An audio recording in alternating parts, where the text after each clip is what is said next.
Merhabalar arkadaşlar, ben astrolog Zehra Yağmur. Size Venüs Retrosu'ndan bahsedeceğim. Bu videoda Venüs 2 Mart'ta Koç burcunda gerilemeye başlayacak ve 13 Nisan'da Balık burcunda bu sona erecek. Yaklaşık 42-43 günlük bir gerileme süreci olacak. Bu süreçte de tabii ki Venüs'ün temsil ettiği işte ilişkiler, finans, estetik, sanat ve diplomasi gibi konularda zorluklar yaşayabiliriz veya buraları sorgulayabiliriz.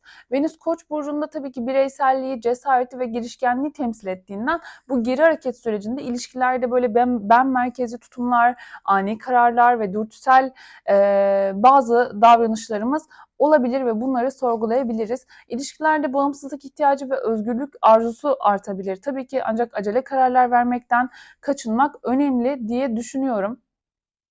Venüs gerilemesi geçmiş ilişkilerin ve çözümlenmemiş konuların yeniden gündeme gelmesine neden olabilir. Aynı zamanda maddi konular, işte finansal dalgalanmalar ve değer algımızda değişiklikler yaşanabilir. Bu dönemde büyük harcamalar, estetik operasyonlar ve kalıcı kararlar, işlemler pek de önerilmez. Eski dostlar ve aşklar tekrar karşımıza çıkabilir. Karmik bağlarımız olan insanlarla yeniden karşılaşabiliriz.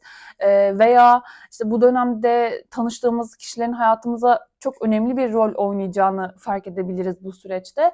Ayrıca Venüs gerilemesi sürecinde tabii ki düğün, nişan gibi işte resmi bazı ilişkileri başlatmak pek de tavsiye edilmez. Bunun yerine daha çok iç gözlem yaparak ilişkilerimizde ve hayatımızda bizi nelerin gerçekten mutlu ettiğini ve mutluluk verdiğini anlamaya çalışmak daha faydalı olabilir diye düşünüyorum. Özetle bu dönemde daha çok içsel değerlendirme, işte eski defterleri kapatma ya da finansal açıdan daha temkinli olmamız gereken bir zaman dilimi olarak söyleyebiliriz. Venüs retrosu ilişkilerde, maddi konularda ve kişisel değerlerde içe dönme ve yeniden değerlendirme sürecidir. Bu yüzden yeni aşklara başlamak, büyük finansal kararlar almak ve işte estetik değişimler yapmak için çok da uygun bir dönem değil. Bunun yerine geçmişten gelen konuları çözmek ve gerçekten ne istediğimizi anlamak için bu süreci değerlendirebiliriz. Yani bu süreci bu şekilde değerlendirebiliriz diye düşünüyorum açıkçası. Şimdi yükselenlere göre nasıl etkileri alacağınızı kısaca açıklayacağım. Fakat buraya gelmeden önce bir şeyden bahsetmek istiyorum. Bir kampanyam var. Bireysel danışmanlık veriyorum. Instagram'dan da beni takip edebilirsiniz bu konuyla alakalı ve tabii ki Instagram'daki diğer videolarımı da izlemek isterseniz oradan beni takip edebilirsiniz. Astrolog Zehra Yağmur burada olduğu gibi. Şimdi bu kampanyamdan bahsetmek istiyorum. Doğum haritası analizi, 2 yıllık öngörü analizi ve doğum saat tespiti hepsi birlikte 2000 TL kampanyamdan yararlanmak için benimle WhatsApp hattımdan iletişime geçebilirsiniz. Açıklama kısmına veya videonun herhangi bir köşesine, kenarına bu telefon numaramı yazacağım. Oradan WhatsApp üzerinden bana ulaşabilirsiniz veya Instagram üzerinden mesajlar kısmından benimle iletişime geçebilirsiniz. Şimdi gelelim artık burçlara olan etkilerine. Tabii ki yükseleninizi biliyorsunuz. Yükseleninize göre dinlemenizi tavsiye ederim ama tabii ki yükselenini bilmeyen danışanlar, takipçiler olacaktır. Onlar için de Güneş burcuna göre dinleyebilirsiniz veya Ay burcunuza göre dinleyebilirsiniz veya Sentez burcunuzu biliyorsanız onlara da yani ona göre dinleyebilirsiniz demek istiyorum. Öncelikle koçlardan başlıyoruz. Şimdi koçlar bu retro doğrudan sizi etkiliyor tabii ki. Kendinizi, ilişkilerinizi ve aşk hayatınızı sorgulayabilirsiniz bu retro sürecinde. Eski aşklar geri dönebilir. Ancak bununla alakalı fevri kararlar vermeyin, aceleci kararlar vermeyin. Neden? Çünkü zaten fevri kararlar vermeye ve aceleci kararlar vermeye çok yatkın bir tarafınız var, mizacınız var. Fevri kararlar size bu dönemde hiç yaramayacak. Yavaş yavaş sakin sakin kararlar verin. Özellikle eski aşklarla alakalı ve tabii ki maddi konularla alakalı. Bunun dışında tabii ki birinci ev dış görünüşümüz ve imajımız olduğu için yani fiziksel görüntümüz olduğu için dış görünüşünüzle ilgili değişiklikleri de retro sonrasında mutlaka bırakın demek istiyorum. Koçlarım, sevgili koçlarım. Şimdi gelelim artık umarım çok güzel bir dönem geçirirsiniz ve retro dönemi geçirirsiniz. Şimdi gelelim yükselen boğalara ve güneş boğalara. Bu boğalarımızın 12. evinde gerçekleşiyor bu retro süreci ve tabii ki gizli ilişkiler, bilinçaltı korkuları, ve eski travmalar gündeme gelebilir. İçsel huzurunuzu bulmak için geçmişi gözden geçirmeniz gerekecektir diye düşünüyorum. Maddi konularda daha çok dikkatli olmalısınız. Beklenmedik harcamalar çıkabilir. İşte paranızın çalınması gibi durumlar ortaya çıkabilir. O yüzden bunlara da yine dikkat etmek gerekir diye düşünüyorum. Yani olur olmadık yerlere harcamalar konusunda dikkat etmek gerekiyor sanırım boğalarım. Umarım çok güzel bir retro süreci geçirirsiniz demek istiyorum. Şimdi gelelim artık yükselen ikizlere ve güneş ikizlere. Onların 11. evinde gerçekleşiyor bu retro süreci ve sosyal çevreniz, arkadaşlık ilişkileriniz ve gelecek planlarınız gözden geçirilecek. Tabii ki bununla alakalı değişiklikler söz konusu olabilecektir ya da zorlanmalar söz konusu olabilecektir. Eski dostluklar yeniden gündeme gelebilir ancak yanlış anlaşılmalara da dikkat etmek gerekiyor bu konuyla alakalı. Yani aşk mı, arkadaşlık mı, dostluk mu, aşk mı, yani buralara birazcık dikkat etmek gerekecektir diye düşünüyorum. Finansal yatırımları bu süreçte ertelemek iyi olabilir. Siz bu yatırımlara gelecek planlarınız dahilinde yapıyor olabilirsiniz ama maalesef yanlış yatırımlar oluyor olabilir. Dikkat etmekte fayda var. Bol bol araştırma yapın ve gerekiyorsa da retro sonrasına bırakın demek istiyorum. Zaten sonrasında, yani hemen sonrasında da bir Merkür Retrosu başlayacak. O yüzden hiç gerek yok yani bu tarz yatırımlara şu an için hemen gerek yok en azından. Umarım çok güzel bir retro süreci geçirirsiniz. Şimdi gelelim yükselen yengeçlerime ve güneş yengeçlerime. Yengeçlerin kariyer ve toplumsal statü konularında bazı geçmiş meseleler tekrar karşımıza çıkabilir demek istiyorum. Özellikle kariyerle alakalı. İş ortamında yanlış anlaşılmalara açık bir dönemdesiniz. Bu yüzden kendinizi daha iyi ifade ettiğinizden emin olun bu süreçte. Otorite figürleriyle gerilim yaşamamak için de biraz sabırlı olmak gerekiyor diye düşünüyorum. Zaten sorunlar ve sıkıntılar bu süreçte gelecektir ama üzerine bir de onlarla gerilim yaşamak sizi inanılmaz etkileyecektir. Kariyerle alakalı konularda bu zorlanmalar karşımıza çıkabilir. Umarım çok güzel bir retro süreci yaşarsınız yengeçlerim. Kendinize çok iyi bakın. Şimdi gelelim artık yükselen aslanlara ve güneş aslanlara. Şimdi aslanların eğitim, yurt dışı bağlantılı işler, hukuki konular, inanç sistemlerinizle ilgili sorgulamalar tabii ki yaşatabilir bu retro süreci. Yarım kalan akademik projeler ve seyahat planları da tekrardan gündeme gelebilir. Yurt dışı, özellikle yurt dışı bağlantılı seyahatler ya da yurt dışı bağlantılı işlerle alakalı seyahatler ya da mahkeme süreçleri vesaire, bunlar da yine tekrar gündeme gelebilir. Umarım çok güzel bir retro süreci yaşarsınız aslanlarım. Kendinize çok iyi bakın. Şimdi gelelim artık yükselen başaklara ve güneş başaklara. Başaklar için tabii ki maddi konular, miras, borçlar ve ortak finansal kaynaklar mercek altında diyebiliriz. Eski borçlarınızı kapatmak ve finansal planlarınızı revize etmek için iyi bir dönem. Ancak böyle büyük borçlanmalardan da kaçınmak gerekiyor diye düşünüyorum. Sadece eskiden gelen borçları kapatmak için bir şeyler yapabiliriz ya da işte planlarımızı ona göre tekrardan revize edebiliriz.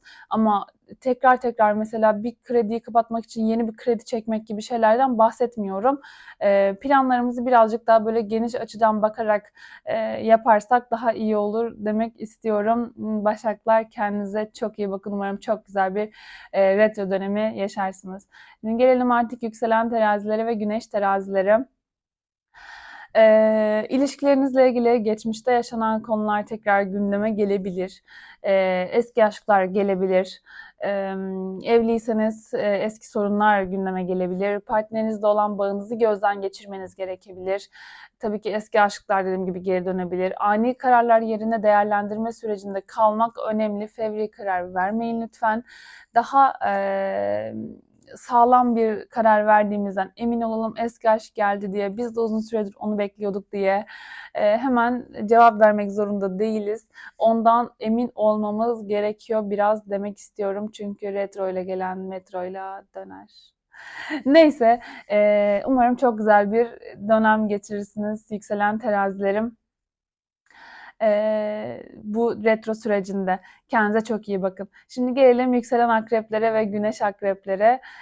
Akrepler için tabii ki günlük rutin, sağlık ve iş ortamında bazı aksaklıklar yaşanabilir. Çalışma arkadaşlarıyla iletişimde yanlış anlaşılmalara dikkat etmek gerekiyor diye düşünüyorum. Sağlık konusunda da eski rahatsızlıklar tekrardan hani nüksedebilir ya da günlük rutinde yine böyle kronik olarak eskiden yaşadığınız sorunlar tekrardan gündeme gelebilir. Yine iş ortamında da kronik bazı durumlar tekrardan karşımıza çıkabilir aksaklık olarak. Umarım güzel bir e, retro süreci geçirirsiniz. Kendinize çok iyi bakın. Hoşça kalın akreplerim. Yaylar, yükselen yaylar ve güneş yaylar. Tabii ki aşk hayatınız, hobileriniz ve yaratıcı projeleriniz retrodan biraz etkilenecek. Eski aşklar gündeme gelebilir. Ancak yeniden başlamak için retro sonrasını beklemek en iyisi diye düşünüyorum. Bu retro sürecinde birazcık burnunu sürtün eğer haksızsa. Değilse de ve geldiyse siz birazcık kendinizi hani bu ilişkiye hazırlayın demek istiyorum. Bunun dışında yatırımlarda çok risk alacağımız bir dönem değil. Birazcık bekleyebiliriz. En azından retro sonrasına bırakabiliriz. Hızlı ve aceleci karar vermiyoruz kesinlikle yaylarım. Kendinize çok iyi bakın. Umarım çok güzel bir retro süreci geçirirsiniz.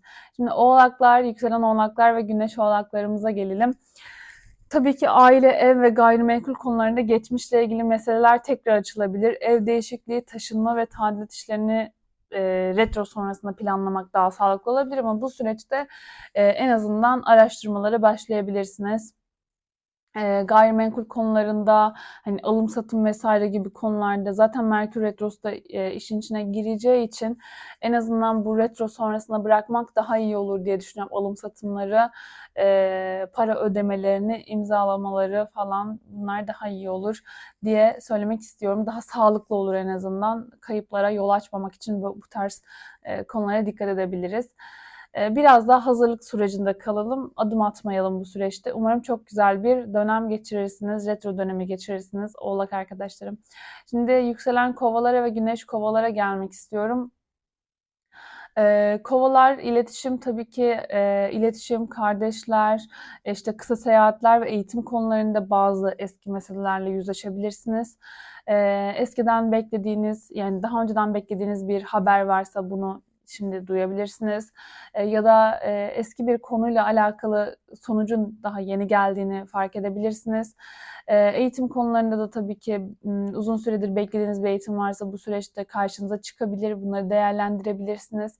Ya da bununla alakalı dikkat etmeniz gereken bazı şeyler olabilir. Bu konuyla alakalı iletişim, kardeşler, kısa seyahatler ve eğitim konularında işte yanlış anlaşılmalar yaşanabilir ve sözleşme ve anlaşmalarda yine dikkat etmek gerekecektir diye düşünüyorum. Bunlarla alakalı problemler çıkabilir çünkü. O yüzden dikkatli olalım. Acelece karar vermeyelim. Gerekirse retro sonrasına bırakalım bir şeyleri. Umarım güzel bir dönem, retro dönemi geçirirsiniz kova arkadaşlarım. Kendinize çok iyi bakın. Hoşça kalın. Şimdi gelelim balık yükselenlere ve güneş balıklara. Tabii ki finansal konular ve kişisel değerleriniz üzerinde bir değerlendirme sürecine giriyorsunuz. Harcamalarınızı kontrol altında tutmanız gerekecek ve büyük yatırımlardan kaçınmanız gerekecek. Bunun dışında aylık gelirlerinizde bir takım sorunlar, gelir gider dengenizde bir takım sorunlar yaşanabilir. Geçmişte kaçırdığınız maddi fırsatlar yeniden karşınıza çıkabilir. Bunları belki de birazcık hızlıca değerlendirmeniz gerekebilir sadece sizin özelinizde. Çünkü normalde tabii ki Venüs Koç burcunda retro yaptığı için ani ve fevri kararlar vermeyin diyoruz ama sizin belki bunu yakalamanız gerekecek olabilir. Sadece iyi araştırdığınızdan ve kontrol altında olduğundan emin olalım. Büyük yatırımlar yapmadığımız sürece geçmişte kaçırdığımız o maddi fırsatlar yeniden karşımıza çıktığında tabii ki değerlendirebiliriz. Bu sadece sizin özelinizde olduğunu yani diğer yükselenler için geçerli olmadığını, sadece sizin için geçerli olduğunu söylemek istiyorum. Balık arkadaşlarım. Umarım güzel bir retro dönemi geçirir herkes. Kendinize çok iyi bakın. Beni takip eder, videomu beğenir ve altına yorum yaparsanız çok mutlu olurum. Çok teşekkür ediyorum şimdiden. Kendinize çok iyi bakın. Hoşça kalın.